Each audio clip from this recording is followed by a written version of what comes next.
నమో బుద్ధాయ. జై భీమ్, జై భారత్, జై సంవిధాన్.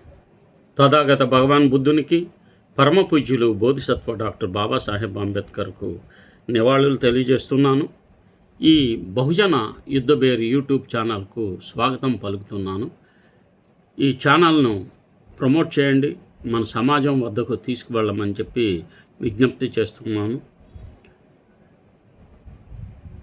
సోనం వాంగ్చుక్ చేసిన ఒక వ్యక్తి నిరాహార దీక్ష కాదు, అది భారతీయ ప్రజాస్వామ్యానికి పరీక్ష. ఆర్ఎస్ఎస్ ఆధీనంలోని బీజేపీ కేంద్ర విద్యాశాఖ మంత్రి ధర్మేంద్ర ప్రధాన్తో రాజీనామా చేయించకపోవడం పెద్ద విమర్శలకు దేశవ్యాప్తంగా, ప్రపంచవ్యాప్తంగా పెద్ద ఎత్తున చెలరేగాయి. ధర్మేంద్ర ప్రధాన్ మంత్రిత్వ శాఖ ద్వారా ఇప్పటికి 90 సార్లు వివిధ పరీక్షల పత్రాల లీక్ అయినప్పటికీ ఆయనను కొనసాగించడానికి ముఖ్య కారణం ఆర్ఎస్ఎస్ మనుస్మృతి ప్రకారం బ్రాహ్మణుడు ఎంత ఘోరం చేసినా అతనికి మరణశిక్ష విధించకూడదు, దేశ బహిష్కరణ చేయాలని మాత్రమే పేర్కొంది. బ్రాహ్మణ వధను అత్యంత అధర్మంగా కూడా పేర్కొంది. ఇది మనుస్మృతిలో అధ్యాయం 8 శ్లోకాలు 380 నుంచి 381 వరకు ఉన్నాయి. కొన్ని సంచికల్లో సంఖ్యలు స్వల్పంగా మారవచ్చు. అయితే ఒక షెడ్యూల్ కులాల వ్యక్తి బంగారు లక్ష్మణ్ ₹1,00,000 పార్టీ ఫండ్ తీసుకోవడాన్ని నేరంగా భావించి అతనిని వెంటనే బీజేపీ అధ్యక్ష పదవి నుండి తొలగించింది. కానీ ఈ ధర్మేంద్ర ప్రధాన్ మాత్రం తొలగించలేకపోతుంది. జంతర్ మంతర్లో ప్రారంభమైన సోనం వాంగ్చుక్ నిరాహార దీక్ష ఒక వ్యక్తి ఆరోగ్యం లేదా ఒక ప్రాంత సమస్యతో మాత్రమే పరిమితం కాలేదు. అది భారత ప్రజాస్వామ్యం ప్రజల గొంతును ఎంతవరకు వింటుందనే ప్రశ్నగా మారింది. ప్రశ్న 21 రోజుల పాటు ఒక పౌరుడు నిరాహార దీక్ష చేస్తుంటే ప్రభుత్వం ప్రతినిధులు వెళ్ళి చర్చలు జరపకపోవడం, ఆయన డిమాండ్లపై ప్రత్యక్ష సంభాషణ ముందుకు రాకపోవడం ప్రజాస్వామ్యంపై పెను ప్రశ్నలు లేవనెత్తింది. అయినా ఏమి లెక్క ఉంటుంది. చివరకు ఆయనను వైద్య కారణాలతో ఆసుపత్రికి తరలించిన పరిస్థితి ఏర్పడింది. విమర్శకుల దృష్టిలో ముందుగానే సంభాషణ జరిగి ఉంటే పరిస్థితి అక్కడ వరకు వెళ్ళకపోయేదనే అభిప్రాయం కూడా ఉంది కదా. ప్రజాస్వామ్యంలో ప్రజలతో మాట్లాడడం ప్రభుత్వ దాతృత్వం కాదు, భిక్ష కాదు, అది రాజ్యాంగబద్ధమైన బాధ్యత. మోదీకి ఆ బాధ్యత లేదు. గాంధీజీ కూడా సత్యాగ్రహం యొక్క లక్ష్యం ప్రత్యర్థి మనస్సాక్షిని మేల్కొల్పడం అని చెప్పారు. అందువల్ల శాంతియుత నిరసనలు అణిచివేయడం కాకుండా వాటి వెనుక ఉన్న సమస్యలను వినడం ప్రజాస్వామ్య సంస్కృతికి మూలాధారం.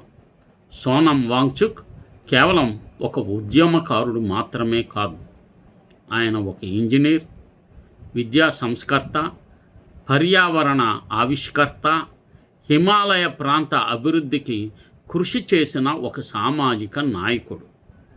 లడఖ్లో విద్యా సంస్కరణల కోసం సెక్మాల్ సంస్థను స్థాపించారు. ఐస్ తోపా వంటి వినూత్న నీటి సంరక్షణ పద్ధతిని ప్రపంచానికి పరిచయం చేశారు. వాతావరణం మార్పులపై ప్రజల్లో అవగాహన పెంచేందుకు దశాబ్దాలుగా పనిచేస్తున్నారు. ఆయన సేవలకు రామన్ మెగసే అవార్డు వంటి అంతర్జాతీయ గుర్తింపులు లభించాయి. అయితే ఆయన సోషల్ మీడియాలో ఆయనపై అనేక తప్పుడు ప్రచారాలు కూడా బీజేపీ వాట్సాప్ యూనివర్సిటీ నుంచి జరుగుతున్నాయి. కొందరు ఆయనను సాధారణ ఇంజనీర్గా తక్కువ చేసి చూపడానికి ప్రయత్నిస్తుండగా మరికొందరు ఆయన సాధించిన విజయాలను పూర్తిగా నిరాకరిస్తున్నారు. మరోవైపు ఆయనకు సంబంధం లేని 400 పేటెంట్ల వంటి వాదన కూడా ఈ వాట్సాప్ యూనివర్సిటీ నుంచి పిచ్చిగా ప్రచారం చేస్తున్నారు సోషల్ మీడియాలో.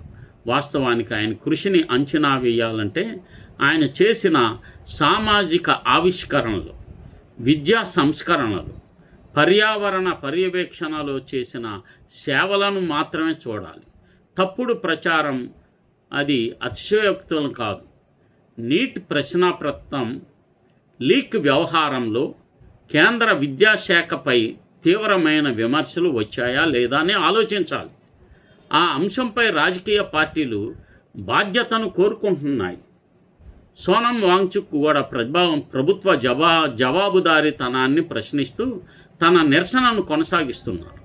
అయితే ఈ అంశంపై ప్రభుత్వం ప్రత్యక్ష చర్చలకు ముందుకు రాకపోవడం ప్రజాస్వామ్య ప్రక్రియపై సందేహాలను కలిగించింది. ఈ సందర్భంగా ప్రతిపక్షాల పాత్ర కూడా చర్చనీయాంశంగా మారింది. వివిధ పార్టీలు తమ మద్దతు ప్రకటించినప్పటికీ జాతీయ ప్రతిపక్ష నాయకులు మరింతగా చురుకుగా స్పందించి ఉంటే బాగుండేది. రాహుల్ గాంధీ ఆ పని చేయలేకపోయారు. ప్రజాస్వామ్య చర్చ మరింత బలపడేదని చాలామంది అభిప్రాయపడుతున్నారు. ముఖ్యంగా రాహుల్ గాంధీ మద్దతు అంటే లాస్ట్ డేన చెప్పాడు ఆయన, తెలపకపోవడాన్ని కూడా అందరూ తప్పు పడుతున్నారు. ప్రజాస్వామ్యంలో భిన్నాభిప్రాయాలు సహజం, కానీ శాంతియుతమైన నిరసనకు ప్రతిస్పందనగా 100కు 100% సంభాషణ, చర్చలు జరగాలి.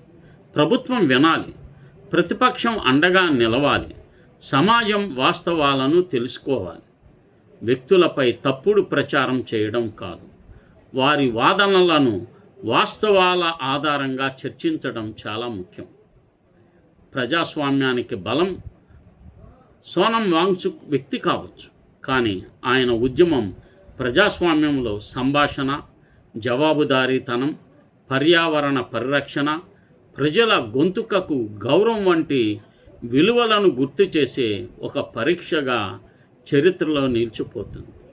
ఎంత విచారకరం.